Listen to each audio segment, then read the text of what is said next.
Great. Warm welcome to another episode of the Monday Morning Learning Podcast. Very happy to have Pankaj Rai on my show. Warm welcome to you, Pankaj.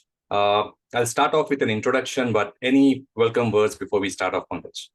No, good morning, Ravi. And I don't think you need to give a long introduction. I'm sure as we go along, many parts of my introduction will come through anyway. Absolutely. I think that said, I think let me quickly share the themes that we're going to cover, Pankaj, to our audience. We're going to have 5 themes.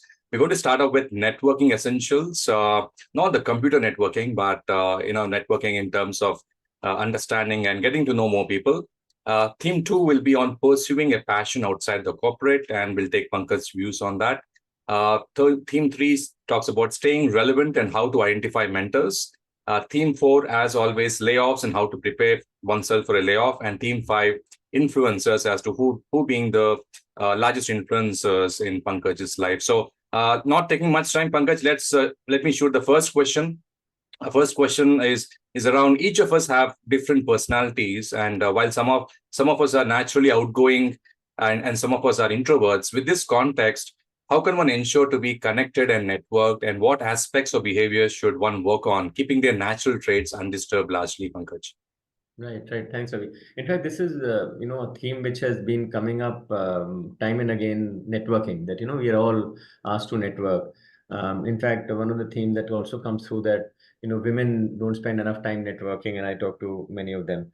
So my what should I say?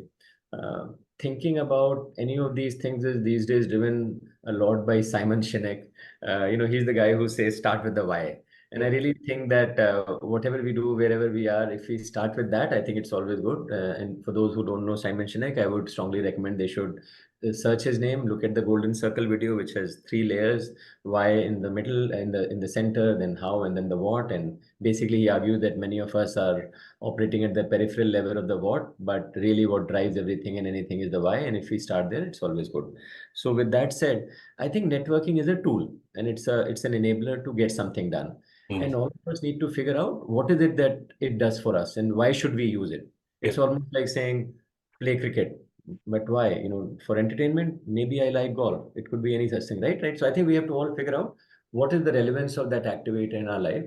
So for me, many people feel that I'm a great networker, and frankly, I didn't know that. I didn't plan for that.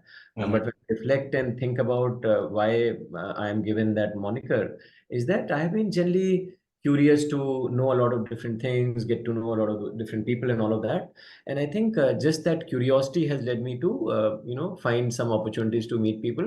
Right. The other related thing has been that, helping people connect with other people. Because when you are connected to lots of people, Ravi, you asked me, hey, do you know so and so in some place? I'll say, yeah, sure, why not, and all of that. So I think that kind of has fueled my own networking, activity where curiosity coupled with connecting others to people has led to this. And I just enjoy learning from people, connecting others. They'll do something else and all of that. And that's been my reason for networking, find me. But again, everyone will have to find a reason. And I suspect the reason cannot be very tactical, because usually people go to networking saying, I'll go find a job or whatever. I think those things should happen organically, and that can't be the reason to do it. So I think you have to find another reason.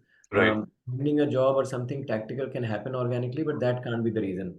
And I remember long ago when I was in Dell, one of our senior guys had come giving a talk on networking, and someone asked him that, Manish, please tell us 1, 2, 3, how should I network? Give me steps, because people say, okay, all this global gyan is fine, but I need really, what can I do? So I think he gave an answer which I really liked, and I think I would like to share that. He said, whenever you meet someone, I'm meeting you for the first time, we should do 3 things in any meeting. And he says, if you do these 3 things, you'll always be good. First is tell those people something that they would love to know. That I'm telling you, Ravi, something that, Ravi, you're interested in. And so if, let's say, I know you are into cricket, maybe I'll tell you something about cricket. We were into something else, whatever. So I kind of enriched you with some knowledge which I knew that you will enjoy, and somehow I had it, right? Second is seek a similar input from them on something that they are really good at. Let's say you are really good in machine learning, and somehow I seek some input from you. So he also said that even if you are not really interested in that, still fake it, because everyone likes to share knowledge and give gyan and feel important. So no harm in asking that question and getting knowledge about that. Yeah. And third is offer to help. That I'm always there to help you. So he said that if you think about what did we do? We exchanged, we created a reciprocity, we shared some knowledge, we gained some knowledge, and we offered to help. He said if you did these three things in any interaction with anyone, they would want to meet you again. But Absolutely. let's say you went to them, say, hey, I need your help. Can you find me a job and whatever it is? And I need some mentoring advice, right? Three times, if they are not gaining anything, mostly the relationship may not, go forward. And I think what people don't realize is that even if you're the junior most person and you're meeting the senior most person, there's enough that you can tell, Yeah. because those senior people are seeking out what are these youngsters thinking, right? Because they probably have youngsters in their home. They probably are managing youngsters all. So I do think that everyone can add value to everyone else. And it's Yeah. not about seniority, juniority, gender, geography, anything. If we think hard enough, we can create value for anyone that we are meeting, and certainly they can create value for us. So I think if we have that perspective, Yeah. all of us need to find our why of why we should network, and let that why evolve. And there may not be one, generic answer to that, Ravi. Maybe a long answer to your short question. No, absolutely. Great one, Pankaj. Thanks for that.